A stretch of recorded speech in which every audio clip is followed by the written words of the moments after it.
സകല കാലത്തിനും മുമ്പേ നിത്യജീവന്റെ വാഗ്ദത്തം നമുക്ക് നൽകിയ ഭോഷ്കില്ലാത്ത ദൈവത്തിന് ഞാൻ സ്തോത്രവും സ്തുതിയും അർപ്പിക്കുന്നു.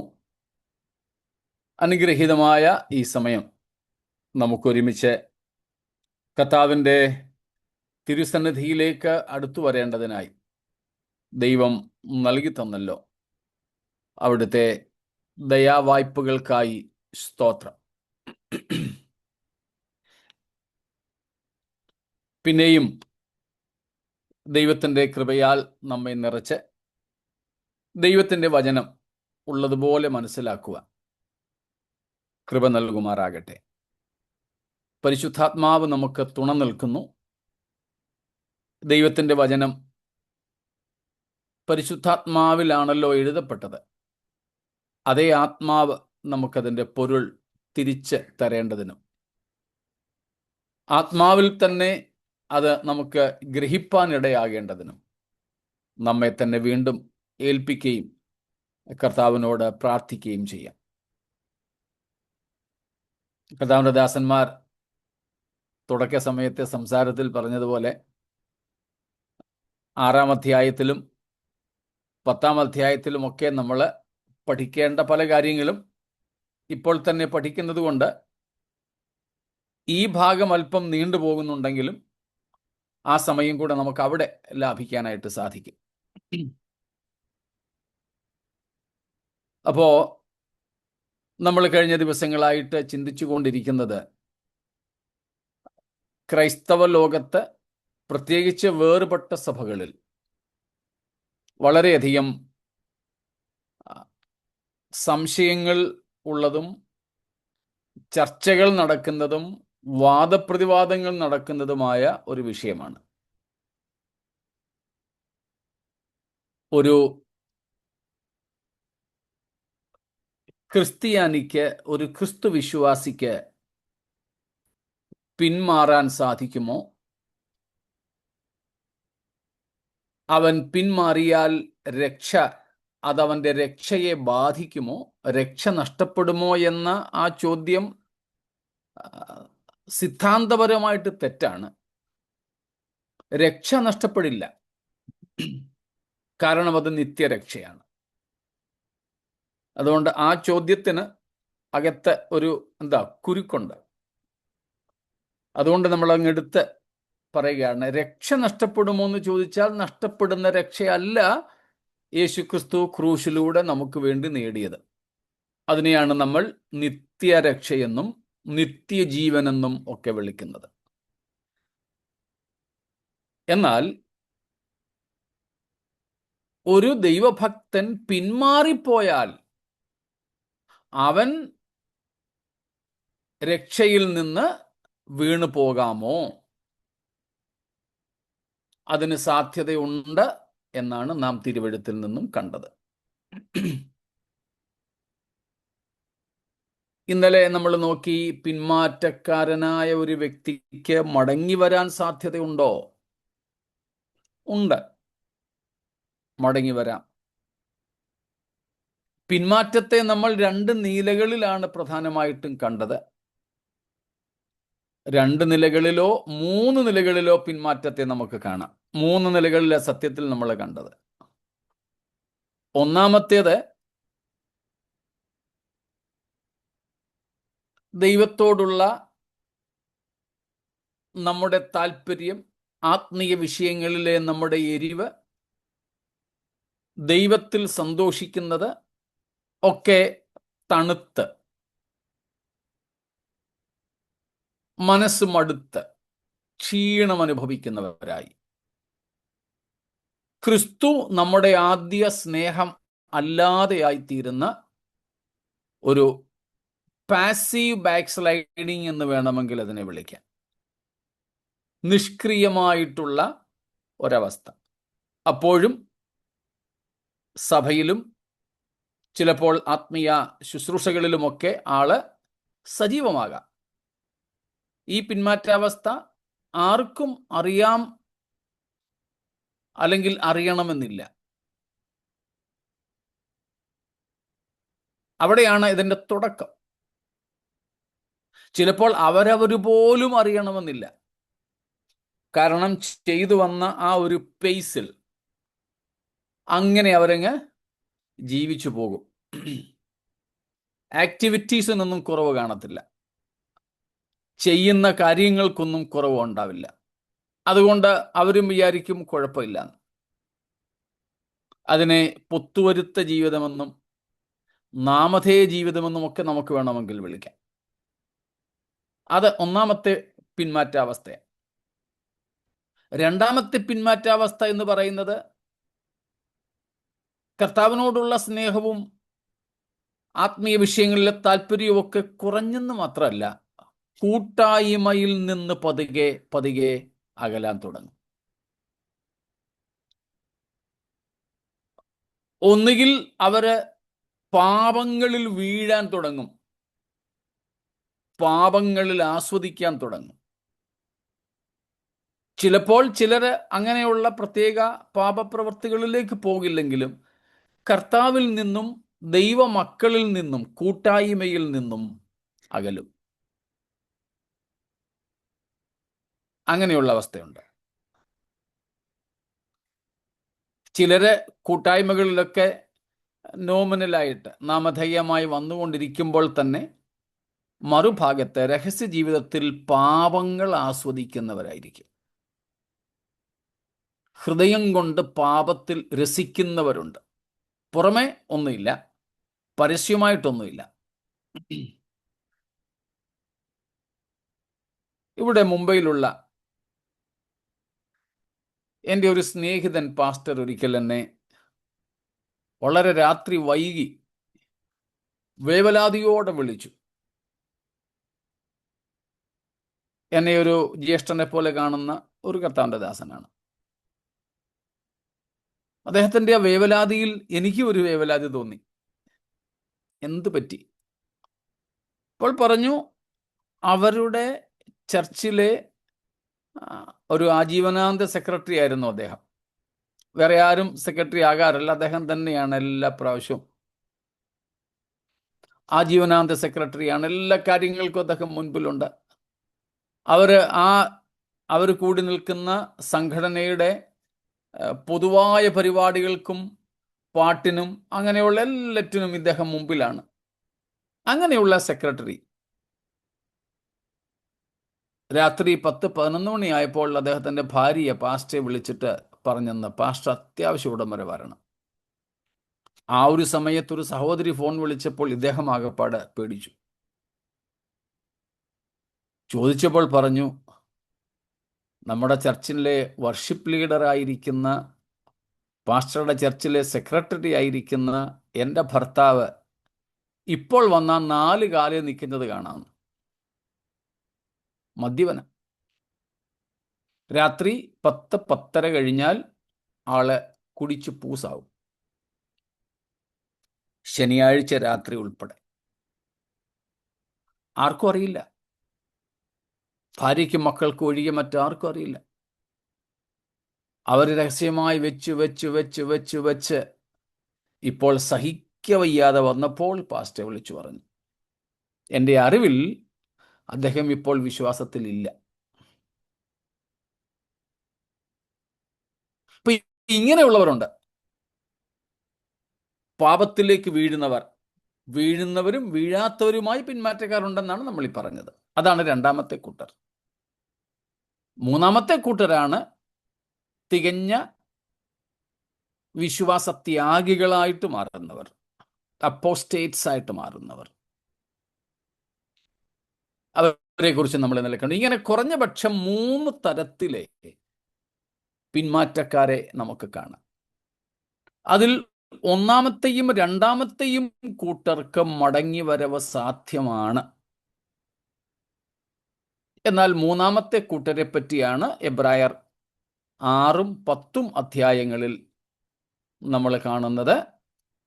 അവരെ പിന്നെ മടക്കി വരുത്താവതല്ല എന്നും എതിരികളെ ദഹിപ്പിക്കുവാനുള്ള ക്രോധാഗ്നി, നിത്യശിക്ഷാവിധിയുടെ അഗ്നി മാത്രമേ അവർക്കുള്ളൂവെന്നും. ഇത്രയുമൊക്കെ കാര്യങ്ങളാണ് നമ്മൾ ഇന്നലെ രാത്രി വരെ ചിന്തിച്ചത്. ഇന്നലെ പെട്ടെന്ന് നമ്മൾ നിർത്തിപ്പിരിഞ്ഞതുകൊണ്ട് ചോദ്യമെങ്കിലും എന്തെങ്കിലും ഉണ്ടോ എന്ന് അന്വേഷിച്ചില്ല. എന്തെങ്കിലും ഉണ്ടെങ്കിൽ പറഞ്ഞാട്ടെ, ഇല്ലെങ്കിൽ പിന്മാറാൻ സാധ്യതയുണ്ട് എന്നുള്ളതിന് ഒന്ന് രണ്ട് തെളിവുകൾ കൂടെ തിരുവെഴുത്തിൽ നിന്നും കണ്ട് നമുക്കിന്ന് അത് അവസാനിപ്പിക്കാമെന്ന് കരുതുന്നു.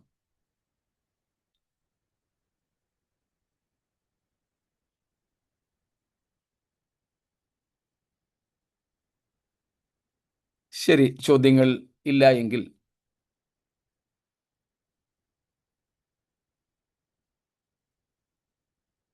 നമുക്ക് ഒന്ന് രണ്ട് ഭാഗങ്ങൾ കൂടെ ഒന്ന് ശ്രദ്ധിക്കാം. ഗലാത്യർക്കുള്ള ലേഖനം 3-ാം അധ്യായത്തിൻ്റെ ആദ്യത്തെ 1, 2, 3 വാക്യങ്ങൾ വായിച്ചാട്ടെ. Galatians 3, 1, 2 and 3. O foolish Galatians, who has bewitched you? It was before your eyes that Jesus Christ was publicly portrayed as crucified. Let me ask you only this. Did you receive the Spirit by works of the law or by hearing with faith? Are you so foolish? Having begun by the Spirit, are you now being perfected by the flesh?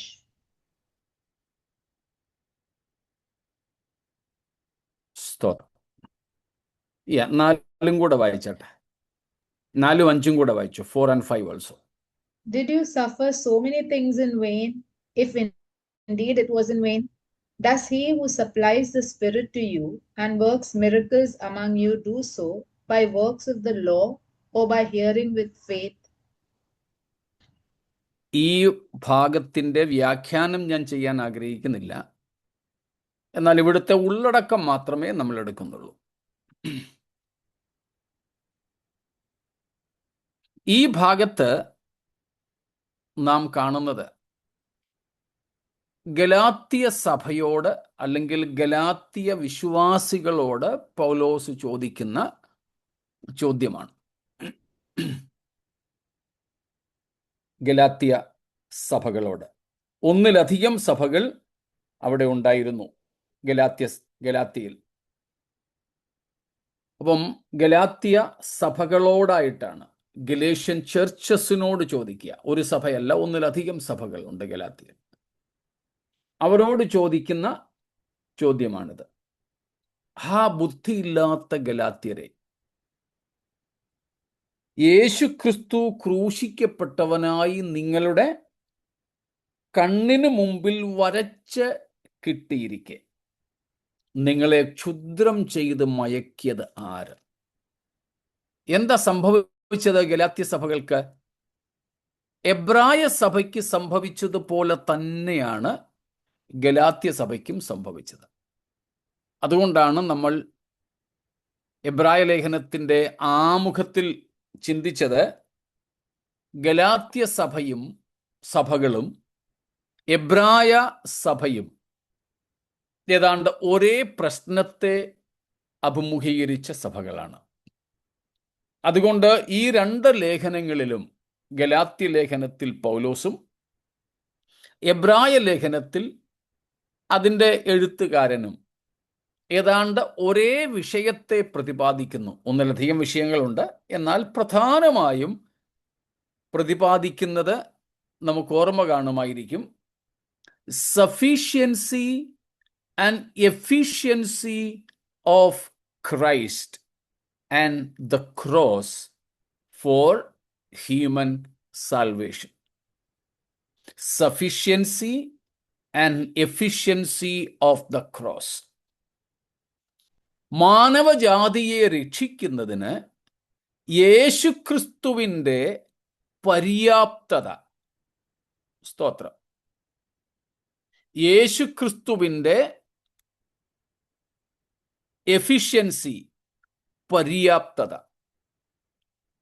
യേശുക്രിസ്തുവിൻ്റെ sufficiency, യേശുക്രിസ്തു മാത്രം മതി, വേറെ ഒന്നും കൂട്ടത്തിൽ വേണ്ട എന്ന് ഈ രണ്ട് ലേഖനങ്ങളും പ്രതിപാദിക്കുന്നു, പഠിപ്പിക്കുന്നു.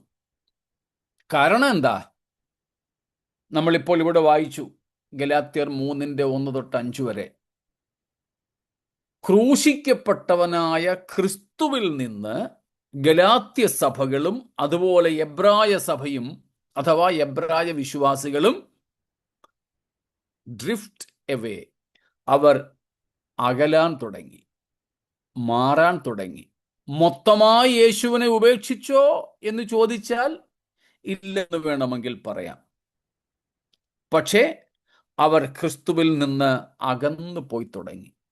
അതുകൊണ്ട് പൗലോസ് ഇവിടെ പല ചോദ്യങ്ങൾ ചോദിക്കുക. നമ്മളിപ്പോൾ ഈ വായിച്ച വാക്യങ്ങളിൽ ആത്മാവ് കൊണ്ട് ആരംഭിച്ചിട്ട് ജഡം കൊണ്ടോ അവസാനിപ്പിക്കുന്നത്.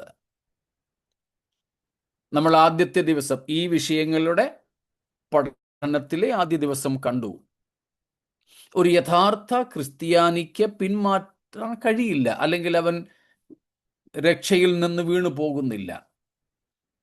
അതുകൊണ്ട് ഈ ആശയം വെച്ചു പുലർത്തുന്നവർ പറയുന്ന ഒരു ഒഴികഴിവ് ഈ 3 ദിവസങ്ങളായും നമ്മൾ കേട്ടുകൊണ്ടിരിക്കുകയായിരുന്നു. ഒന്നും കൂടെ ആവർത്തിക്കുന്നു. അങ്ങനെ ഒരാൾ പിന്മാറുന്നെങ്കിൽ അയാൾ ശരിയായി രക്ഷിക്കപ്പെട്ടയാൾ അല്ലായിരുന്നു എന്ന് ഇവർ പറഞ്ഞ് ആ പ്രശ്നം അവിടെ ഒതുക്കാനാണ് ആഗ്രഹിക്കുന്നത്. ഞാൻ അങ്ങനെ ഒരാളുമായിട്ട് സംവദിക്കുന്നത് 2014 ആദ്യമായിട്ട്. 2014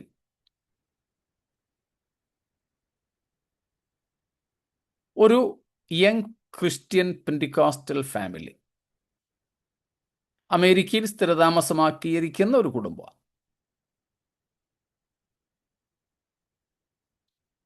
ആ കുടുംബത്തിലെ ഒരു കൊച്ചു മോൻ, എനിക്ക് തോന്നുന്നു മേ ബി 12 or 13 years, അത്രയും തന്നെ ഉണ്ടോയെന്ന് തോന്നുന്നില്ല.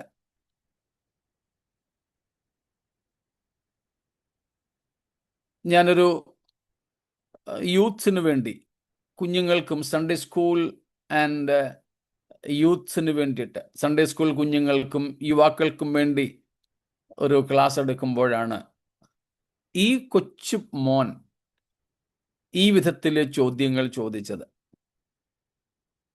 ആ മോന് അവൻ്റെ പ്രായത്തിൻ്റെ ഇതിൽ പറഞ്ഞു നിൽക്കാൻ അത്ര കഴിയാതെ വന്നപ്പോൾ പിന്നീട് ആ കുഞ്ഞിൻ്റെ പിതാവ് വന്ന് ഞാനുമായിട്ട് തർക്കിച്ചു.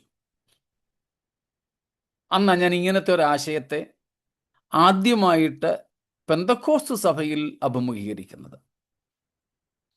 ബ്രദറൻ, നമ്മുടെ നാട്ടിൽ അങ്ങനെ ബാപ്റ്റിസ്റ്റ് സഭകളില്ലല്ലോ, ബ്രദറൻ സഭകളുടെ ഉപദേശം ഇങ്ങനെയുള്ളതാണ്.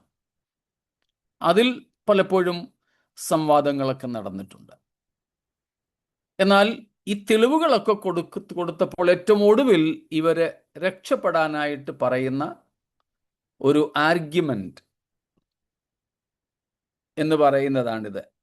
അങ്ങനെ ഒരാൾ പിന്മാറിയെങ്കിൽ അയാൾ യഥാർത്ഥത്തിൽ രക്ഷിക്കപ്പെട്ടയാളല്ലായിരുന്നു. പ്രശ്നം തീരുമല്ലോ അവിടെ. അതിനാണ് എൻ്റെ ചോദ്യം, ഗലാത്യ സഭകൾ എന്തേ അവർ യഥാർത്ഥത്തിൽ രക്ഷിക്കപ്പെട്ടവരല്ലായിരുന്നോ? ഇവിടെ ഈ പറയുന്ന ഗലാത്യ സഭകൾ, അവിടെ പൗലോസ് പറയുന്നു, ക്രൂശിക്കപ്പെട്ടവനായി യേശുക്രിസ്തുവിനെ നിങ്ങളുടെ കണ്ണിൻ മുൻപിൽ വരച്ച് കാട്ടിയിരിക്കുകയാണ്. നിങ്ങൾക്ക് വരച്ച് കിട്ടി, ഞങ്ങൾ വരച്ച് കാട്ടി. പൗലോസ് പറയുന്നു, ഞാൻ തന്നെ നിങ്ങളോട് സുവിശേഷം പറഞ്ഞത്. നിങ്ങൾ തുടങ്ങിയത് ആത്മാവിലാണ്, പക്ഷെ ഇപ്പോൾ ജഡം കൊണ്ട് അവസാനിക്കാൻ പോകുന്നു. നിങ്ങൾ ഈ അറിഞ്ഞ സത്യത്തിന് വേണ്ടി ഒത്തിരി കാര്യങ്ങൾ സഹിച്ചു, അതെല്ലാം വൃഥാവായിരുന്നോ എന്ന് ചോദിക്കുക. ഇന്നലെ നമ്മൾ എബ്രായർ 10-ാമത്തെ അധ്യായത്തിൽ 32 തൊട്ടുള്ള വാക്യങ്ങളിൽ വായിച്ച അതേ കാര്യങ്ങൾ. ആശയം ഒന്ന് തന്നെ, വാക്കുകൾ വ്യത്യസ്തമാണെന്നേ ഉള്ളൂ. അപ്പോൾ ആ സഹോദരങ്ങളോട്, പെന്തക്കോസ്തിനകത്തും പുറത്തുമുള്ളവരോട്, ഈ ആശയം പിടിച്ചിരിക്കുന്നവരോട് എൻ്റെ സൗമ്യമായ ചോദ്യം, എന്തേ ഇവർ യഥാർത്ഥത്തിൽ രക്ഷിക്കപ്പെട്ടവരല്ലായിരുന്നുവോ? ഇനിയും ഒന്നാമത്തെ അധ്യായം, ലേഖനം തന്നെ ഒന്നാമത്തെ അധ്യായത്തിന്റെ 8-ാമത്തെ വാക്യം. എന്നാൽ ഞങ്ങൾ നിങ്ങളോട് സിക്സ് അറിയിച്ചതിന് സിക്സ് സിക്സ് 6-ാമത്തെ വാക്യം വായിച്ചു. ക്രിസ്തുവിന്റെ കൃപയാൽ നിങ്ങളെ വിളിച്ചവനെ വിട്ട് നിങ്ങൾ ഇത്ര വേഗത്തിൽ വേറൊരു സുവിശേഷത്തിലേക്ക് മറിയുന്നത് കൊണ്ട് ഞാൻ ആശ്ചര്യപ്പെടുന്നു. യാ, അടുത്തത്. അത് വേറൊരു സുവിശേഷം എന്നല്ല, ചിലർ നിങ്ങളെ കലക്കി ക്രിസ്തുവിന്റെ സുവിശേഷം മറിച്ചു കളവാൻ ഇച്ഛിക്കുന്നു എന്നത്രേ. സ്തോത്രം. അങ്ങനെ 10-ാമത്തെ വാക്യം വരെ പൗലോസ് പറയുന്നത് വേറൊരു സുവിശേഷം, അനദർ ഗോസ്പൽ. ഈ ഗലാത്യ സഭകൾ എന്തേ ആരും രക്ഷിക്കപ്പെട്ടവരില്ലായിരുന്നു? മറ്റൊരു സുവിശേഷത്തിലേക്ക് അവർ തിരിയത്തക്കതുപോലെ. ഇനി 5-1 വായിച്ചാട്ടെ, നമുക്കറിയാം, മനഃപ്പാഠമായിരിക്കും അത്. 5-1, 5:1. സ്വാതന്ത്ര്യത്തിനായി ക്രിസ്തു നമ്മെ സ്വതന്ത്രരാക്കി, ആകയാൽ അതിൽ ഉറച്ചു നിൽപ്പിൻ, അടിമനുഖത്തിൽ പിന്നെയും കുടുങ്ങിപ്പോകരുത്. അപ്പോൾ എന്തിന് സാധ്യതയുണ്ടെന്ന പൗലോസ് പറയുന്നത്? അടിമനുഖത്തിലേക്ക് പോകാൻ. വിശ്വാസത്തിൽ, അല്ലെങ്കിൽ ക്രിസ്തു നമുക്ക് നൽകിയ സ്വാതന്ത്ര്യത്തിൽ നിന്ന് ഇളകിയാടുവാൻ സാധ്യതയുണ്ട്. അങ്ങനെ സംഭവിച്ചാൽ അടിമനുഖത്തിലേക്ക് നിങ്ങൾ വീണ്ടും കുടുങ്ങിപ്പോകും. 4-ാമത്തെ അധ്യായം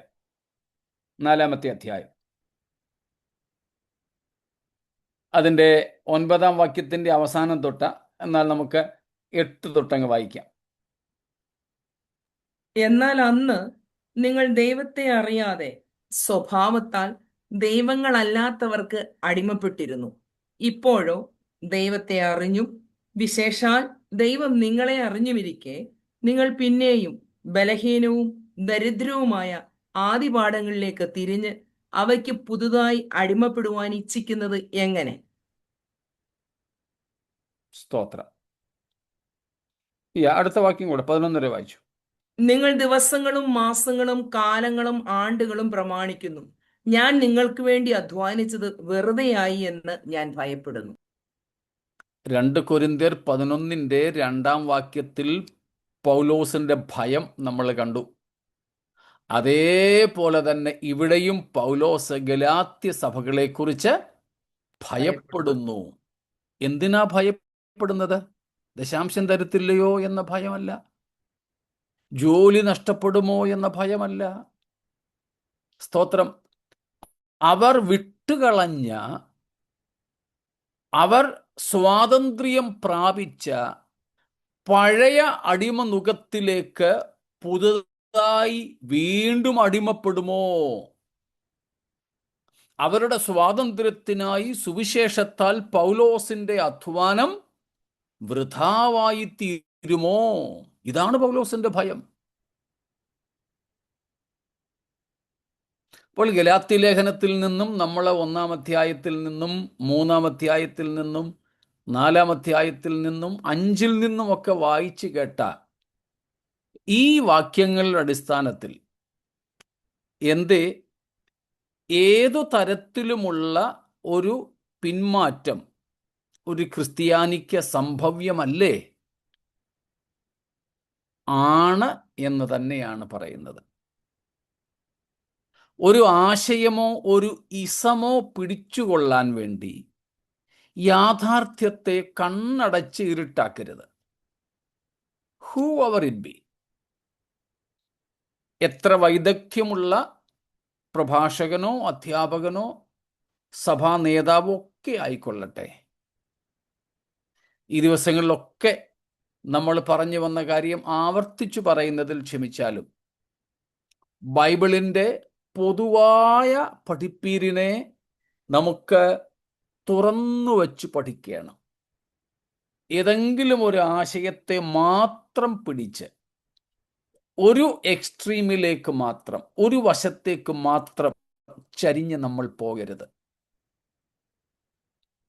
അതുകൊണ്ട് ഈ 2-3 ദിവസങ്ങളിലെ നമ്മുടെ പഠനം വളരെ ഈ വിഷയങ്ങളിൽ പ്രധാനപ്പെട്ടതാണ്. അതിന് കാരണം നമ്മൾ ആദ്യത്തെ ദിവസം പറഞ്ഞു. നമ്മൾ ഇപ്പോഴും ജീവിക്കുന്നത് പാപം നിറഞ്ഞ, 2 ദുഷ്ടന്റെ അധീനതയിൽ കിടക്കുന്ന, 3 പാപം വസിക്കുന്ന, 4 വീണ്ടെടുപ്പ് പ്രാപിച്ചിട്ടില്ലാത്ത ഒരു ലോകത്തിലും ജഡത്തിലുമാണ്. ഈ ലോകം പാപം നിറഞ്ഞതാണ്, അത് ദുഷ്ടന്റെ അധീനതയിൽ കിടക്കുന്നതുമാണ്. നമ്മുടെ ശരീരത്തിലും പാപം വസിക്കുന്നു. ഒരുവൻ രക്ഷിക്കപ്പെടുന്നതോടുകൂടെ, സ്നാനപ്പെടുന്നതോടുകൂടെ, ആത്മനിറവ് പ്രാപിക്കുന്നതോടുകൂടെ, കൃപാവരങ്ങൾ പ്രാപിക്കുന്നതോടുകൂടെ അവനിലെ പാപപ്രകൃതം ഇല്ലാതെയാകുന്നില്ല.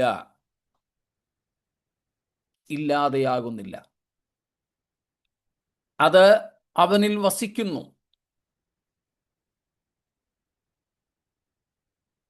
നമ്മുടെ നാട്ടിൽ ആനകളെ വളർത്തുന്നുണ്ട്. ക്ഷേത്രങ്ങളിലെ ഉത്സവങ്ങൾക്ക് അവ എഴുന്നള്ളിക്കാറുണ്ട്. ഇപ്പോൾ ക്രൈസ്തവ പള്ളികളിലും എഴുന്നള്ളത്തിന് ആനയെ കൊണ്ടുപോയി തുടങ്ങിയിട്ടുണ്ട്. ഇന്ന് ഞാൻ പേപ്പറിൽ വായിച്ചു, കേരളത്തിൽ റോബോട്ടിക് ആനയെ ചില അമ്പലങ്ങളിൽ പ്രതിഷ്ഠിച്ചു എന്ന്.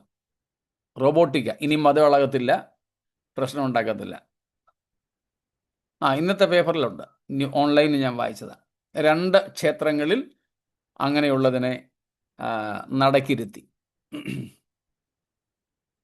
ചെവി അനക്കും, തുമ്പിക്കൈ അനക്കും, മതിയല്ലോ.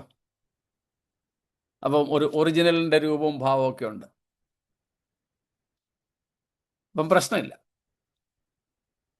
പക്ഷെ നമുക്കറിയാം, നമ്മുടെ നാട്ടിൽ കാട്ടാനയ്ക്ക് വരെ ഫാൻ അസോസിയേഷൻ ഉണ്ട്.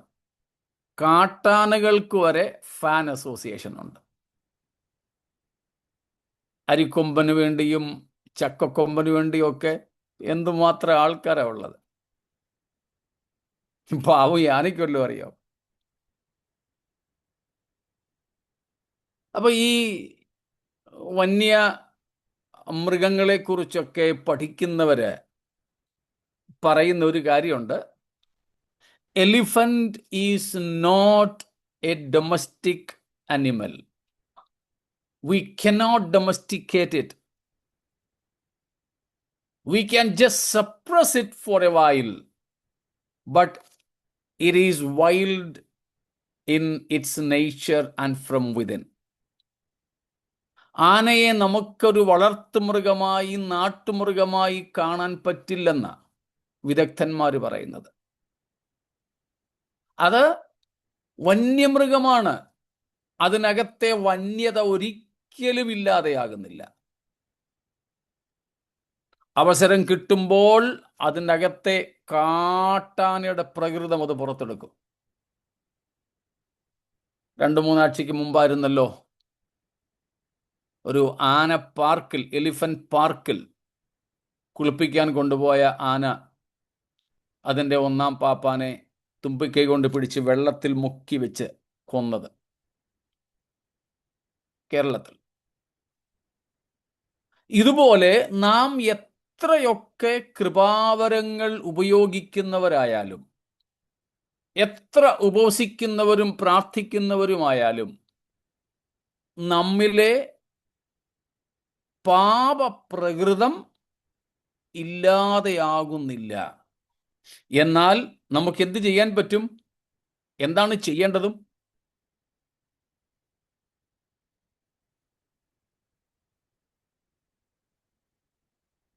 ആത്മാവിൽ അതിനെ ഓവർകം ചെയ്യണം.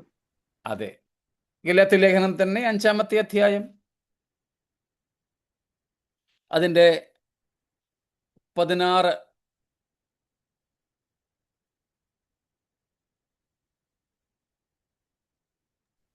ആത്മാവിനെ അനുസരിച്ച് നടപ്പീൻ, എന്നാൽ നിങ്ങൾ ജഡത്തിന്റെ മോഹം നിവർത്തിക്കുകയില്ല. എന്ന് ഞാൻ പറയുന്നു. ജഡാഭിലാഷം ആത്മാവിനും ആത്മാഭിലാഷം ജഡത്തിനും വിരോധമായിരിക്കുന്നു. നിങ്ങൾ ഇച്ഛിക്കുന്നത് ചെയ്യാതെ വണ്ണം അവ തമ്മിൽ പ്രതികൂലമല്ലോ. 18 കൂടെ. ആത്മാവിനെ അനുസരിച്ച് നടക്കുന്നു എങ്കിൽ നിങ്ങൾ ന്യായപ്രമാണത്തിന് കീഴിൽ ഉള്ളവരല്ല. ജഡത്തിന്റെ പ്രവൃത്തികളോ മതി മതി മതി മതി. ആത്മാവിനാൽ നാം ജഡത്തിന്റെ പ്രവൃത്തികളെ മരിപ്പിക്കണം. We can overcome the sinful nature, the carnality within, by the power of the Holy Spirit. പരിശുദ്ധാത്മാവിന് നമ്മൾ കീഴ്പ്പെടുന്നതിനാൽ, ആത്മാവിനെ അനുസരിച്ച് നടക്കുന്നതിനാൽ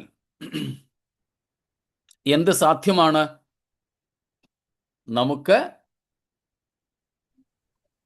ജഡത്തിന്റെ പ്രവർത്തികളെ ജയിക്കുവാൻ സാധ്യമാണ്. സ്തോത്രം. അതിനെ നമുക്ക് കീഴ്പ്പെടുത്താം, നമുക്കതിനെ നിയന്ത്രണത്തിൽ നിർത്താം.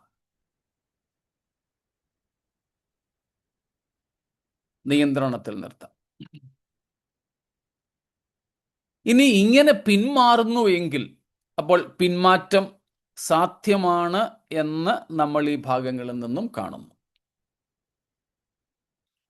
അതിന് മറ്റുള്ളവർ പറയുന്നത് പോലെ യഥാർത്ഥത്തിൽ രക്ഷിക്കപ്പെടാത്തവർക്ക് മാത്രമല്ല, യഥാർത്ഥത്തിൽ രക്ഷിക്കപ്പെട്ട ദൈവമക്കളായവർക്കും ഇതൊക്കെ സാധിക്കും എന്ന ഭയാനകമായ യാഥാർത്ഥ്യമാണ് തിരുവെഴുത്ത് നമ്മെ ഓർമ്മപ്പെടുത്തുന്നത്. സ്തോത്രം. ഇനി ഇങ്ങനെ പിന്മാറുന്നെങ്കിൽ എവിടേക്കാ നമ്മൾ പിന്മാറുന്നത്? നാശത്തിലേക്ക്. ഇന്നലെ നമ്മൾ വായിച്ച വാക്യമാണ് എബ്രായർ 10-ാമത്തെ അധ്യായത്തിൽ അവസാനത്തെ 2 വാക്യങ്ങൾ 38-39 അല്ലേ? എന്നാൽ എന്റെ നീതിമാൻ വിശ്വാസത്താൽ ജീവിക്കും. പിന്മാറുന്നുവെങ്കിൽ എന്റെ ഉള്ളത്തിന് അവനിൽ പ്രസാദമില്ല. നാമോ നാശത്തിലേക്ക് പിന്മാറുന്നവരുടെ കൂട്ടത്തിലല്ല, വിശ്വസിച്ച് ജീവരക്ഷ പ്രാപിക്കുന്നവരുടെ കൂട്ടത്തിലത്രേ ആകുന്നു. കണ്ടോ? പിന്മാറുന്നവൻ എവിടേക്കാ പിന്മാറുന്നേ? നാശത്തിലേക്കാ. പിന്മാറ്റക്കാരൻ നശിച്ചു പോകും.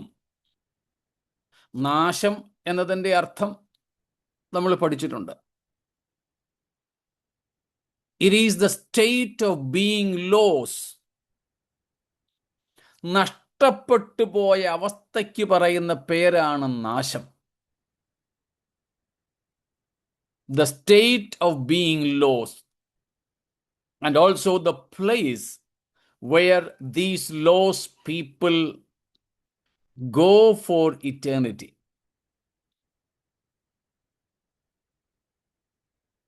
ദൈവത്തിൽ നിന്നും അകന്നു പോകുന്ന, ദൈവത്തിന് നഷ്ടപ്പെട്ടവരാകുന്ന വ്യക്തികളുടെ അവസ്ഥയ്ക്ക് പറയുന്ന പേരാണ് നാശം. അപ്പൊ നാശം എന്നത് നമ്മൾ നേരത്തെ പല പ്രാവശ്യം പഠിച്ചിട്ടുണ്ട്. ഒരു അവസ്ഥയുമാണ്, ഒരു സ്ഥലവുമാണെന്ന്. Destruction, doom, it is both a state and a place. A state and a place. സുവിശേഷം അനുസരിക്കാത്തവർക്കും നാശം, പിന്മാറ്റക്കാർക്കും നാശം. 2 തെസ്സലോനിക്കർ 1-ാം അധ്യായത്തിൻ്റെ 9-10 വാക്യങ്ങളിൽ നമ്മൾ ആവർത്തിച്ച് വായിച്ച് പഠിച്ചിട്ടുള്ള കാര്യമാണ്. സുവിശേഷം നമ്മുടെ കർത്താവായ യേശു ക്രിസ്തു തന്റെ വിശുദ്ധന്മാരുമായി ദൂതന്മാരുമായി സ്വർഗത്തിൽ നിന്ന് അഗ്നിജ്വാലയിൽ പ്രത്യക്ഷനായി ദൈവത്തെ അറിയാത്തവർക്കും നമ്മുടെ കർത്താവായ യേശുവിന്റെ സുവിശേഷം അനുസരിക്കാത്തവർക്കും പ്രതികാരം കൊടുക്കുമ്പോൾ അവർക്ക് എന്താ സംഭവിക്കാൻ പോകുന്നത്? അതിൻ്റെ 6 മുതൽക്കുള്ള വാക്യങ്ങൾ നമ്മൾ വായിച്ചിട്ടുണ്ട്. സ്തോത്രം. അന്നെന്ത് സംഭവിക്കും? സുവിശേഷം അനുസരിക്കാത്തവർ കർത്താവിൻ്റെ സന്നിധാനവും അവന്റെ വല്ലഭത്വത്തോടു കൂടിയ മഹത്വവും വിട്ടകന്ന് ആ. നിത്യനാശം എന്ന ശിക്ഷാവിധി അനുഭവിക്കും. കണ്ടോ? ആരാ? സുവിശേഷം അനുസരിക്കാത്തവർ, യേശുക്രിസ്തുവിൽ വിശ്വസിക്കാത്തവർ. അവർക്ക് നിത്യനാശമാണ്. അതവരുടെ ശിക്ഷാവിധിയാണ്. അതേ നാശമാണ് ആർക്കും സംഭവിക്കാൻ പോകുന്നത്, അല്ലെങ്കിൽ ആർക്കും ലഭിക്കാൻ പോകുന്നത്?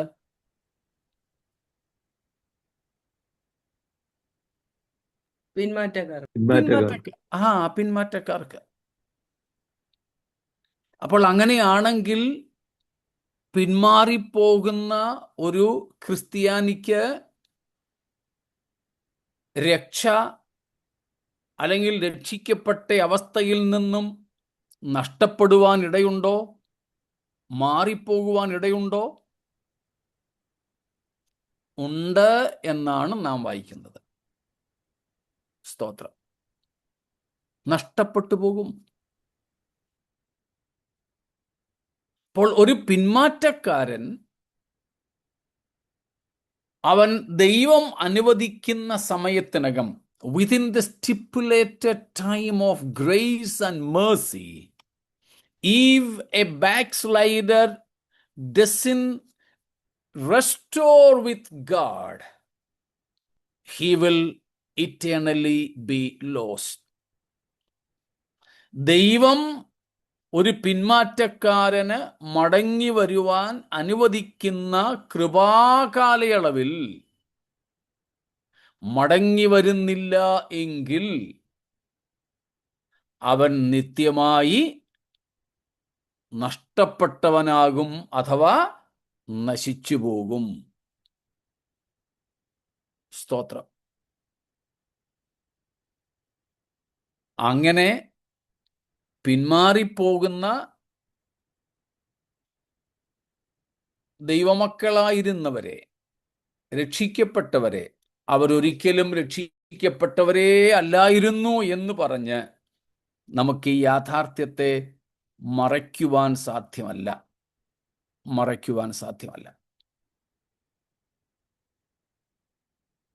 നമുക്കാർക്കും അങ്ങനെ ഭവിക്കരുത്. സ്തോത്രം. ഇങ്ങനെയുള്ള പിന്മാറ്റം സംഭവിക്കുവാൻ പല കാരണങ്ങളുണ്ട്. അതിനുള്ള പരിഹാരവും പലതുണ്ട്.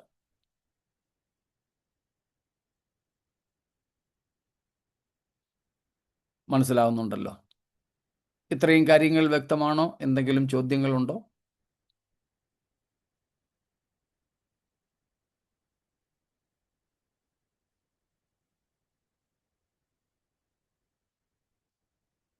നമ്മൾ പറഞ്ഞു വന്ന കാര്യങ്ങൾ വ്യക്തമായി കാണുമല്ലോ.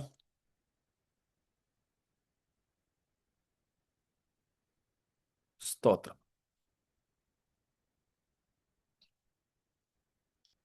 അപ്പോൾ ഇങ്ങനെ പിന്മാറിപ്പോകുന്നവർക്ക് മടങ്ങി വരാൻ കർത്താവ് അവസരം നൽകുന്നുണ്ട്.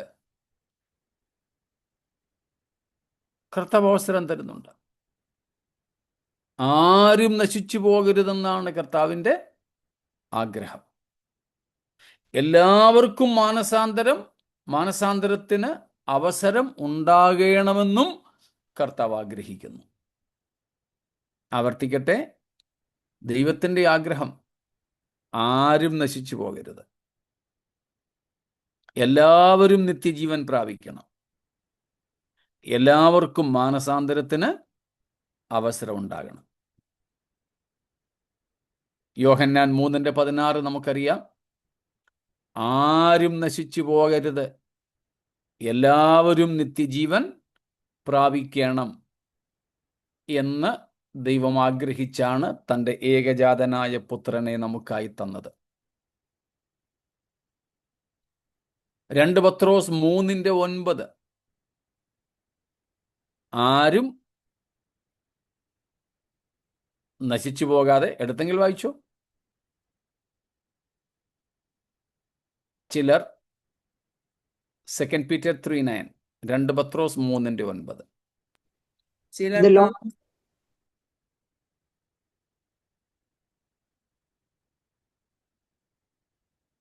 ആരും നശിച്ചു പോകാതെ എല്ലാവരും മാനസാന്തരപ്പെടുവാൻ അവൻ ഇച്ഛിച്ച് ദീർഘക്ഷമ കാണിക്കുന്നു.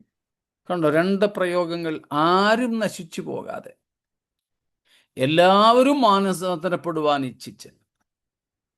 അപ്പൊ ഈ 2 വാക്യങ്ങളിൽ നിന്ന് 3 കാര്യങ്ങൾ വ്യക്തമാണല്ലോ. ആരും നശിച്ചു പോകരുതെന്നും എല്ലാവർക്കും മാനസാന്തരപ്പെടുവാൻ അവസരമുണ്ടാകണമെന്നും എല്ലാവരും നിത്യജീവൻ പ്രാപിക്കണമെന്നും ആഗ്രഹിക്കുന്ന ഒരു ദൈവം. അതിന് നമുക്ക് ദൈവം അവസരത്തെ തരുന്നു. ആദ്യ ദിവസം പറഞ്ഞതുപോലെ ആ സമയങ്ങൾ, ദൈവം മടങ്ങി വരാൻ നമുക്ക് അനുവദിക്കുന്ന സമയങ്ങൾ ഒരുപക്ഷെ വ്യത്യസ്തമാകാം. ഒരുപക്ഷെ എന്നല്ല, വ്യത്യസ്തമാണ്. ആർക്ക് എത്ര നാള് അനുവദിക്കുന്നു എന്നുള്ളത് നമുക്ക് ആർക്കും അറിഞ്ഞുകൂടാ. അപ്പോൾ വഴി തെറ്റി എന്നറിഞ്ഞാൽ ഉടൻ തന്നെ മടങ്ങി വരിക എന്നതാണ് ഇതിന് പരിഹാരം.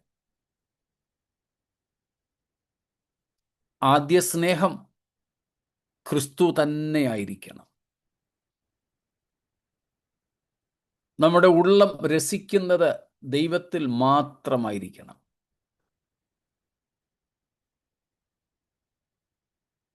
The utmost desire of our heart, നമ്മുടെ ഹൃദയത്തിൻ്റെ ഏറ്റവും വലിയ ആഗ്രഹം നമ്മുടെ ദൈവം മാത്രമായിരിക്കണം. The utmost contentment, നമ്മുടെ ഏറ്റവും വലിയ സംതൃപ്തി ദൈവം മാത്രമായിരിക്കണം. The very goal of our life, നമ്മുടെ ജീവിതത്തിൻ്റെ ആത്യന്തിക ലക്ഷ്യം നമ്മുടെ കർത്താവ് തന്നെയായിരിക്കണം. സ്തോത്രം. അല്ലാതെയുള്ള യാതൊന്നിലേക്കും നമ്മുടെ ശ്രദ്ധ തിരിയുവാൻ പാടില്ല.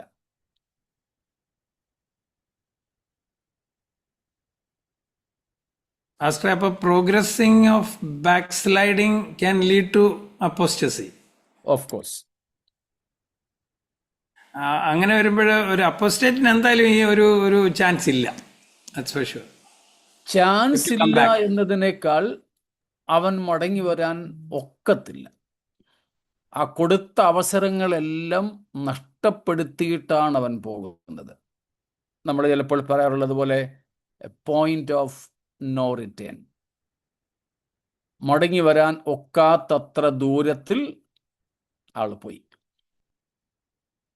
അത് പ്രധാനമായിട്ടും മറ്റൊരു വിശ്വാസം അല്ലെങ്കിൽ ഈ വിശ്വാസ പ്രമാണങ്ങളിൽ നിന്ന് വ്യത്യസ്തമായിട്ടൊന്ന് വിശ്വസിക്കുന്നുണ്ടല്ലോ. ഉദാഹരണത്തിന് ഇപ്പൊ ശാബദക്കാരോ അല്ലെങ്കിൽ അത് സെവന്ത് ഡേ അത് അഡ്വന്റിസ്റ്റോ ഒക്കെ അത് അത് നോക്കുവാണെങ്കിൽ വിശ്വസിക്കണമെന്നില്ല. ഈ വിശ്വാസം വിട്ടുകളഞ്ഞാൽ മതി. വേറെ ഒന്ന് വിശ്വസിക്കണമെന്നില്ല. ഉദാഹരണത്തിന് ഇപ്പോൾ നമ്മുടെ യൂട്യൂബുകളിലൊക്കെ TPM-കാരനായിരുന്ന ഒരു പയ്യന്റെ വിഷലിപ്തമായ വീഡിയോസ് പരക്കുന്നുണ്ട്.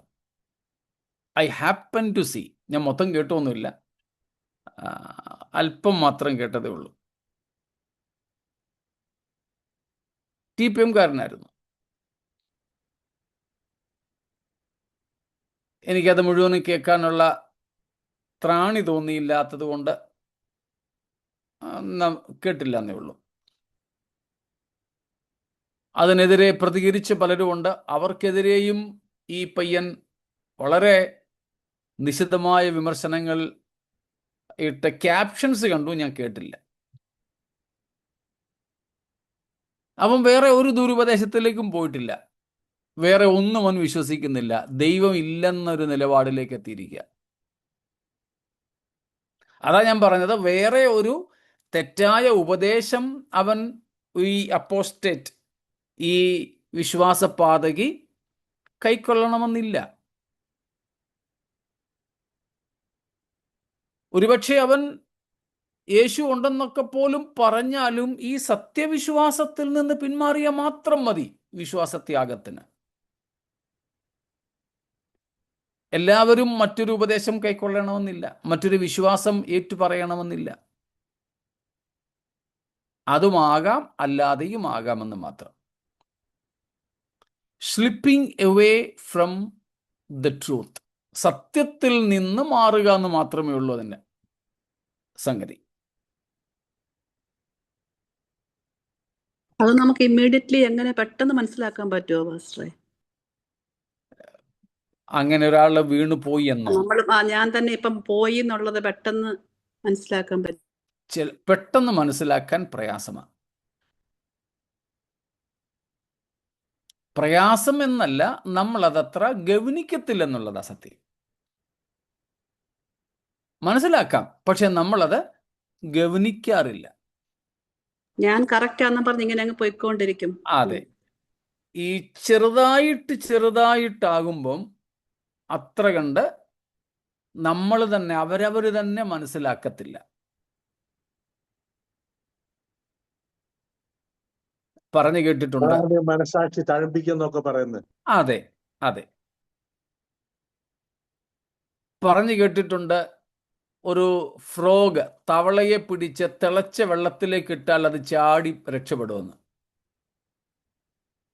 പക്ഷേ സാധാരണ വെള്ളത്തിൽ ഇതിനെ ഇട്ടിട്ട് പതിയെ ഒന്ന് ചൂടാക്കിയാൽ ഏതാനും ഡിഗ്രി സെൻറ്റിഗ്രേഡ് അല്ലെങ്കിൽ ചൂടിൻ്റെ അല്പം മാറുമ്പോൾ തന്നെ ഇതിൻ്റെ നാഡീഞരമ്പുകളൊക്കെ തളരുമെന്ന്.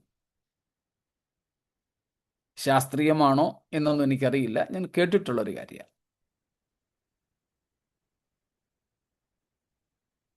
അപ്പം നമ്മിലും നടക്കുന്ന ഒരു മാറ്റം ഇങ്ങനെയുള്ളതാണ്, ഗ്രാജുവലായിട്ടുള്ളതാണ്. ഒറ്റയടിക്ക് ഒറ്റ ദിവസം കൊണ്ട് ആരും പിന്മാറിപ്പോകുന്നില്ല. അത് അവൻ്റെ അകത്ത് he cooks for a long time.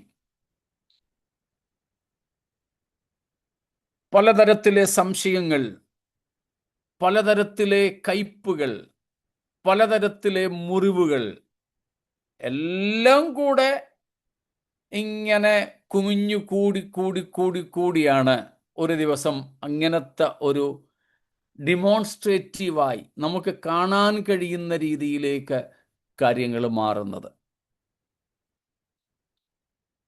അതുകൊണ്ടാ പൗലോസ്ലീഹ പറഞ്ഞത്, നിങ്ങൾ വിശ്വാസത്തിൽ ഇരിക്കുന്നുവോ എന്ന് നിങ്ങളെ തന്നെ പരിശോധിപ്പീൻ. എനിക്ക് തോന്നുന്നു നമ്മുടെ വെളിപ്പാട് പുസ്തകം കഴിഞ്ഞപ്പോഴായിരുന്നു ആ ഭാഗം ചില ദിവസങ്ങൾ നമ്മൾ പഠിച്ചായിരുന്നു. സ്തോത്രം. നിങ്ങൾ വിശ്വാസത്തിൽ ഇരിക്കുന്നുവോ എന്ന് നിങ്ങളെ തന്നെ പരീക്ഷിപ്പീൻ. 2 കൊരിന്ത്യർ 13 അധ്യായത്തിൻ്റെ 5 വാക്യത്തിലാണ്. നമ്മളെ തന്നെ നിരന്തരം പരിശോധിക്കണം. നമ്മുടെ കൂട്ടത്തിലുള്ളവരെയും നമ്മൾ സൂക്ഷ്മതയോടെ കാണണം. അല്പമായ വ്യത്യാസങ്ങൾ, നമ്മുടെ മക്കളിൽ പോലും ചെറിയ വ്യത്യാസങ്ങൾ വരുന്നത് സെൻസ് ചെയ്യാൻ, തിരിച്ചറിയാൻ നമുക്ക് സാധിക്കണം. തുടക്കത്തിൽ തന്നെ ആണെങ്കിൽ നമുക്ക് കാര്യങ്ങളെ പരിഹരിക്കാം. ചിലപ്പോൾ നമ്മുടെ കുഞ്ഞുങ്ങൾ നമ്മളോട് ചോദിക്കുന്ന ഒരു ചോദ്യമായിരിക്കും, പോടാ കൊച്ചു പിള്ളേരെ ചോദിക്കാതെ. നമ്മൾ പലപ്പോഴും പിള്ളേരെ ശാസിക്കും, എന്താ ചോദ്യം വേടാ, പോ, വിശ്വാസമില്ലേ നിനക്ക്? ചില പാസ്റ്റർമാരും ഈ ചോദ്യം ചോദിക്കുന്ന കുഞ്ഞുങ്ങളോടൊക്കെ ഇങ്ങനെ ചോദിക്കാറുണ്ട്. ചിലപ്പോൾ അവൻ 1, 2, 3, 5, 10 പ്രാവശ്യം ഇങ്ങനെ ചോദിച്ചെന്നിരിക്കും. ചിലപ്പോൾ ഒരാളിനോടൊന്ന് ചോദിക്കൂ, 5, 6, 10 പേരോട് അവൻ ചോദിച്ചെന്നിരിക്കും ഒരേ ചോദ്യം. പക്ഷേ അവന് മറുപടി കൊടുത്തില്ലാരും. നമ്മുടെ പയ്യനല്ലേ, അവന് ഇതൊക്കെ വിശ്വസിക്കണ്ടായോ എന്നും പറഞ്ഞ് നമ്മൾ അതിനെ അങ്ങ് തള്ളി. പക്ഷേ ഇവൻ്റെ അകത്തത് മുറിവേൽപ്പിച്ചു, ഇവൻ്റെ അകത്ത് സംശയങ്ങൾ ഉദിപ്പിച്ചു. നമ്മൾ തൃപ്തികരമായി മറുപടി കൊടുക്കുന്നതിൽ പരാജയപ്പെട്ടു. അത് അവനിൽ സംശയത്തിൻ്റെ വിത്തുകളെ വീണ്ടും വളർത്തി. അപ്പോഴായിരിക്കും സാത്താൻ മറ്റെവിടെയെങ്കിലും നിന്ന് ഇവനെ ബൂസ്റ്റപ്പ് ചെയ്യുന്ന, ഇവൻ്റെ ആ ചിന്തകളെ വളർത്തുന്ന എന്തെങ്കിലും സാധനം കൊണ്ട് കൊടുക്കുന്നത്. ഇതെല്ലാം കൂടെ ആകുമ്പോൾ ഇവൻ പതിയെ മാറാൻ തുടങ്ങും. ഒടുവിൽ നമ്മൾ കയ്യും കാലും ഇട്ട് അടിച്ചിട്ട് കഥയില്ല. അവൻ തന്നെ പറയും, ഞാൻ നിങ്ങളിലേക്ക് അടുക്കൽ വന്നതല്ലേ, നിങ്ങൾ എന്നെ ആട്ടി ഓടിച്ചില്ലേ, പുറത്താക്കിയില്ലേ, എനിക്ക് തൃപ്തികരമായ മറുപടി തരാൻ കഴിഞ്ഞില്ലല്ലോ, അതുകൊണ്ട് ഞാൻ ഇങ്ങനത്തെ ഒരു തീരുമാനത്തിലേക്ക് എത്തി. അങ്ങനെയാണ് ഇത് സംഭവിക്കാറുള്ളത്. അതുകൊണ്ട് ഒറ്റയടിക്ക് നമുക്കത് തിരിച്ചറിയാൻ, നമ്മിൽ പോലുമുള്ള മാറ്റങ്ങളെ അറിയാൻ ചിലപ്പോൾ കഴിയാതെ വരും. അതുകൊണ്ട് വളരെ സൂക്ഷ്മതയോടെ നമ്മ കാര്യങ്ങളെ കൈകാര്യം ചെയ്യണം, നമ്മെ തന്നെ വിലയിരുത്തണം. നമ്മൾ അതിനു വേണ്ടിയിട്ട് ദൈവസന്നിധിയിൽ മാറിയിരിക്കണം. പ്രത്യേകിച്ച് ആവശ്യങ്ങളൊന്നും ഇല്ലെങ്കിലും ഉപവസിച്ചും പ്രാർത്ഥിച്ചും നമ്മൾ ധ്യാനാത്മകമായി ദൈവസന്നിധിയിൽ സമയം ചിലവഴിക്കണം. നമ്മെ തന്നെ വിലയിരുത്തണം. സങ്കീർത്തനക്കാരൻ പറയുന്നില്ലേ, വ്യസനത്തിനുള്ള മാർഗം എന്നിലുണ്ടോ എന്ന് നോക്കി ശാശ്വത മാർഗത്തിൽ എന്നെ നടത്തണമേ. നമ്മൾ തന്നെ നോക്കിയിട്ട് പറ്റുന്നില്ല. ചിലർ ഗ്ലൂക്കോമീറ്റർ വാങ്ങി വീട്ടിൽ വെച്ചിട്ടുണ്ട്. ഇടയ്ക്കിടയ്ക്ക് ഷുഗറൊക്കെ പരിശോധിക്കും. പക്ഷെ അതിനകത്തൊക്കെ കുറച്ച് വേരിയേഷൻസ് ഉണ്ട്. പിന്നെ ഒരു ആവറേജ് ഒക്കെ മനസ്സിലാകും. അതുകൊണ്ട് അവരെന്ത് ചെയ്യും, ഒരു പ്രത്യേക സമയത്തിൽ പുറത്തു പോയി ലാബിൽ പോയി അവർ ചെക്കപ്പ് ചെയ്യും. വീട്ടിലെ മരുന്ന് കൊണ്ട് മാത്രം ഇരിക്കില്ല. അവർ വിദഗ്ധന്മാരുടെ പരിശോധനയ്ക്ക് വിധേയരാകും. നമ്മളെന്നും ഓടിക്കുന്ന വണ്ടിയൊക്കെ ഒന്ന് നോക്കും. ചിലരാണെങ്കിൽ സർവീസ് കഴിഞ്ഞ് കൊണ്ടുവന്നാൽ പിന്നെ എവിടെയെങ്കിലും ബ്രേക്ക് ഡൗൺ ആകുന്നത് വരെ ഓടിച്ചുകൊണ്ടേയിരിക്കും. കാറ്റ് പോലും നോക്കത്തില്ല. എവിടെയെങ്കിലും പോയി വണ്ടി സ്റ്റാർട്ടാകാതെ കിടക്കുമ്പോഴേ പിന്നെ പൊക്കും. എന്നാൽ ചിലരെന്ത് ചെയ്യും, എല്ലാ ദിവസവും രാവിലെ വണ്ടി എടുക്കുന്നതിന് മുമ്പ് എല്ലാമൊക്കെ ഒന്ന് നോക്കും. ചെറിയ ശബ്ദവ്യത്യാസം വരെ ശ്രദ്ധിക്കും. സംഗതികൾ അവർക്ക് തിരിച്ചറിയാൻ പറ്റുന്നില്ലെങ്കിൽ നല്ല മെക്കാനിക്സിനെ കൊണ്ട് പരിശോധിപ്പിക്കും. ഇത് തന്നെ നമുക്ക് വേണം. പക്ഷെ ഇതൊന്നും നമ്മൾ ചെയ്യാറില്ല. നമുക്കടുത്ത ആത്മബന്ധമുള്ള പ്രിയപ്പെട്ടവരോട് ചോദിക്കണം, സഹോദര സഹോദരി, എന്നിൽ എന്തെങ്കിലുമൊക്കെ മാറ്റങ്ങൾ നെഗറ്റീവായിട്ട് നിങ്ങൾക്ക് നോട്ട് ചെയ്യാൻ പറ്റുന്നുണ്ടോ? ഉണ്ടെങ്കിൽ പ്ലീസ് പറയണേ. എന്നിൽ മാറേണ്ടതായിട്ട് നിങ്ങൾക്ക് എന്തെങ്കിലും തോന്നിയിട്ടുണ്ടെങ്കിൽ പ്ലീസ് പറ. എനിക്ക് വിഷമമൊന്നുമില്ല, നിങ്ങളോട് കയ്പൊന്നും തോന്നത്തില്ല. ഒന്ന് ശരിയാകാൻ വേണ്ടിയാ, ഒന്ന് പറ.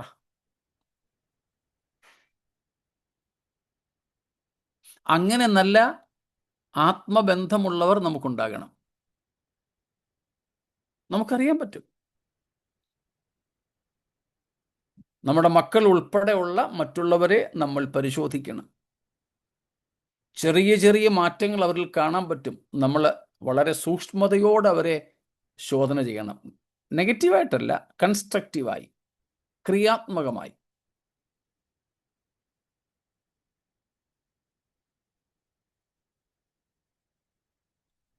ഈ അപ്പോസ്റ്റേറ്റ്സിൽ വരുന്നതാണ് എത്തീസ്റ്റുകൾ എന്നുള്ളതും. എത്തീസത്തിലേക്ക് ഒത്തിരി പേരിപ്പോൾ പോകുന്നുണ്ടല്ലോ. ഹൈന്ദവരും ക്രിസ്ത്യാനികളും പെന്തക്കോസ്തുകാരും മുസ്ലിങ്ങളും ഒക്കെ ഒത്തിരി പേര് നിരീശ്വരവാദത്തിലേക്ക് തിരിയുന്നുണ്ട്. പല കാരണങ്ങളുണ്ട് അതിന്. ചിലരൊക്കെ അതിനെ കാണുന്നത് ഭയങ്കര ബുദ്ധിമാന്മാരുടെ ഒരു വർഗമാണെന്നും പറഞ്ഞ് ഞാൻ ബുദ്ധിരാക്ഷസനാണെന്ന് കാണിക്കാൻ വേണ്ടി ചുമ്മാ ദൈവത്തിലേക്ക് വിശ്വാസം ഉണ്ടെന്നേ, ചുമ്മാ ഞാൻ ഭയങ്കര ശാസ്ത്രീയക്കാരനാണെന്നൊക്കെ കാണിക്കാൻ വേണ്ടി പോകുന്ന പുള്ളികളുണ്ട്. അപ്പം അങ്ങനെ നിരീശ്വരവാദത്തിലേക്ക് തിരിയുന്നതും ഈ വിശ്വാസത്യാഗത്തിന്റെ തന്നെ ഭാഗമാണ്. സ്തോത്രം.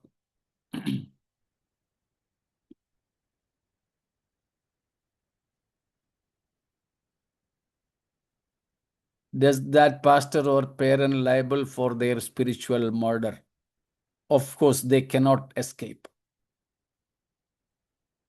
അങ്ങനെ ഒരു പാസ്റ്ററോ മാതാപിതാക്കളോ സൺഡേ സ്കൂൾ ടീച്ചറോ ഒക്കെ നമ്മുടെ അടുക്കൽ ജെനുവിൻ ചോദ്യങ്ങളുമായിട്ട് വരുന്ന, സംശയങ്ങളുമായിട്ട് വരുന്ന കുഞ്ഞുങ്ങളെ, അല്ലെങ്കിൽ എക്സ് ഓർ വൈ, കുഞ്ഞുങ്ങൾ തന്നെ ആകണമെന്നില്ല, വലിയവരാകാം, അവർക്ക് വേണ്ട ശരിയായ ഉപദേശം കൊടുക്കാനും അവരുടെ ചോദ്യത്തെ ഗൗരവത്തോടെ കാണാനും തൃപ്തികരമായി അവരുടെ കാര്യങ്ങളെ പരിഹരിക്കാനും ശ്രദ്ധ കൊടുക്കുന്നില്ലെങ്കിൽ അവരുടെ രക്തത്തിൻ്റെ വില നമുക്കും കൂടെ കൊടുക്കേണ്ടി വരും. ചിലപ്പോൾ നമ്മുടെ തന്നെ കുഞ്ഞുങ്ങളുടെ ചോദ്യങ്ങൾക്കൊന്നും, എല്ലാ ചോദ്യങ്ങൾക്കും അപ്പനും അമ്മയ്ക്കൊന്നും മറുപടി കാണത്തില്ലായിരിക്കും. അങ്ങനെയാണെങ്കിൽ അതിന് പ്രാപ്തരായവരുടെ അടുക്കലേക്ക് ഈ കുഞ്ഞുങ്ങളെ എത്തിക്കണം. അത് പാസ്റ്റേഴ്സ് ആകാം. ഇനി ഒരു പാസ്റ്റർക്ക് മറുപടി കൊടുക്കാൻ പറ്റുന്നില്ലെങ്കിൽ മറ്റ് പ്രാപ്തരായ ദൈവമക്കളോ ദൈവദാസന്മാരോ ഉണ്ട്, അവരിലേക്ക് കൊണ്ടെത്തിക്കണം ഇവരെ. Never leave dum unattended. സ്തോത്രം. അല്ലെങ്കിൽ നമുക്ക് അവരുടെയും കൂടെ വില കൊടുക്കേണ്ടതായി വരും. ദൈവം നമ്മോട് ചോദിക്കും. നമ്മളങ്ങനെ, അതുകൊണ്ടാണല്ലോ പറഞ്ഞത്, നമ്മൾ ഇടർച്ചയ്ക്ക് കാരണക്കാരാകരുത്. We should not be offenders. ഇടർച്ച വരുന്നത് നല്ലതാ, പക്ഷേ വരുത്തുന്നവർക്ക് അയ്യോ കഷ്ടം.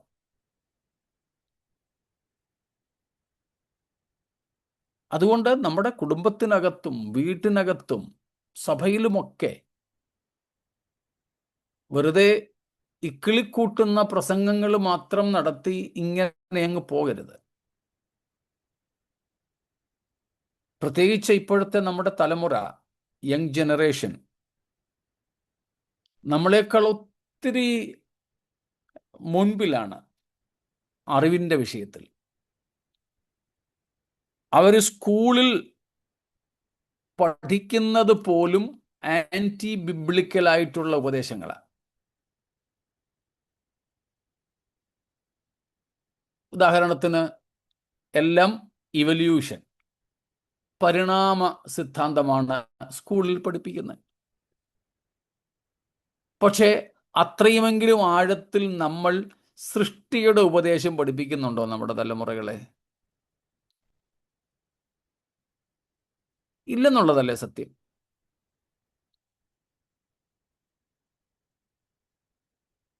അപ്പം ആ നിലകളിൽ നാം നമ്മുടെ സഭാവിശ്വാസികളെയും നമ്മുടെ തലമുറകളെയും ഒക്കെ വളർത്തിക്കൊണ്ടുവരിക, അവർക്ക് ദൈവവചനത്തിൽ വിശ്വാസം ഉണ്ടാകത്തക്കതുപോലെ. വെറും കണ്ണടച്ചുള്ള വിശ്വാസമൊന്നുമല്ല.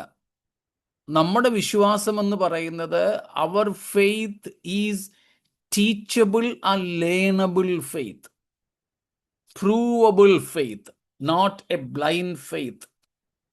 ക്രിസ്തീയ വിശ്വാസം അന്ധമായിട്ട് കൈക്കൊള്ളേണ്ടതല്ല. അത് നമുക്ക് പഠിക്കാനും പഠിപ്പിക്കാനും കഴിയുന്ന തരത്തിലെ വിശ്വാസമാണ്. അത് നമ്മൾ നമ്മുടെ തലമുറകളോടുള്ള ബന്ധത്തിൽ, നമ്മളോടുള്ള ബന്ധത്തിൽ ചെയ്യണം. സംശയങ്ങളെ വളരാൻ നാം അനുവദിക്കരുത്. അതിന് ദൈവവചന പഠനം വളരെ അത്യാവശ്യമാണ്.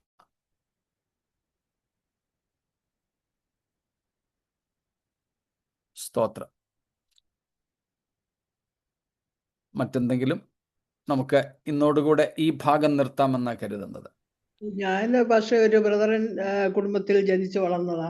രക്ഷയൊന്നും നഷ്ടപ്പെടത്തില്ല, ഒന്നീ പാപം ചെയ്തായിട്ട് പറഞ്ഞാൽ മതി, അല്ലെങ്കിൽ പാപം ചെയ്താൽ അതിന് തക്ക ശിക്ഷ കിട്ടുമെങ്കിലും രക്ഷ വിധത്തിലും നഷ്ടപ്പെടത്തില്ലെന്നൊക്കെയാ പഠിച്ചു പോന്നിരുന്നവൻ. അങ്ങനെ അങ്ങ് പോവായിരുന്നു. പിന്നെ വിവാഹത്തിന് ശേഷം പെന്തിക്കോസ്തി വന്നതിന് ശേഷമായി ഇത്രയും എല്ലാം ഡീറ്റെയിൽ ആയിട്ട് പഠിക്കുന്നു. അപ്പൊ അമ്മമ്മ പറഞ്ഞ ഒരു കാര്യവും കൂടെ എടുത്തു പറയേണ്ടതുണ്ട്. ഈ ഉപദേശങ്ങൾ പഠിപ്പിക്കുന്ന ഒരു കാര്യമാണ് ഞാൻ പറയാൻ വിട്ടുപോയത്. അമ്മാമ ഇപ്പോൾ പറഞ്ഞു. ഇനി അഥവാ ഒരു വിശ്വാസി ഇങ്ങനെ അങ്ങ് പിന്മാറിപ്പോയാലും ദൈവം അവനെ ഡിസിപ്ലിൻ ചെയ്ത് ബാലശിക്ഷ കൊടുത്തിങ്ങ് കൊണ്ടുവരും. അതുകൊണ്ട് അവന് നിത്യശിക്ഷാവധി കിട്ടത്തില്ല, ഡിസിപ്ലിനറി ആക്ഷൻസ് മാത്രമേ ഉണ്ടാകൂ. അവൻ മടങ്ങി വരുന്നെങ്കിൽ അത്രേ ഉള്ളൂ. അവനെ മടക്കി വരുത്താൻ വേണ്ടി കർത്താവ് തീർച്ചയായും ബാലശിക്ഷകളും നൽകും. അവ കൊണ്ടെങ്കിലും തിരികെ വന്നാൽ നന്ന്. ഇല്ല എന്നിട്ടും വരുന്നില്ലെങ്കിൽ നമ്മൾ എബ്രായലേഖനത്തിൽ വായിച്ചത് തന്നെയാണ്, പിന്മാറ്റം നാശത്തിലേക്കാണ്. അതുകൊണ്ട് ആ കാര്യങ്ങൾ നാം ഓർത്തുകൊള്ളുക. വേദപുസ്തകത്തിൻ്റെ ശരിയായ ഉപദേശത്തെ, മൊത്തമായ ഉപദേശത്തെ കൈക്കൊണ്ട് നമുക്ക് പഥ്യോപദേശത്തിൽ നിലനിൽക്കുവാൻ, rightly dividing the word of truth, പഥ്യവചനത്തെ അല്ലെ സത്യവചനത്തെ യഥാർത്ഥമായിട്ട് വിശ്വസിച്ച് പഠിപ്പിച്ച് നമ്മുടെ കർത്താവിൻ്റെ വരവിനായി ഉടുപ്പ് മലിനമാകാതെ ജീവപുസ്തകത്തിൽ പേരുള്ളവരായി നിലനിൽക്കുവാൻ ഈ വചനങ്ങൾ നമുക്ക് കാരണങ്ങളാകട്ടെ. ദൈവം നമ്മെ അനുഗ്രഹിക്കുമാറാകട്ടെ.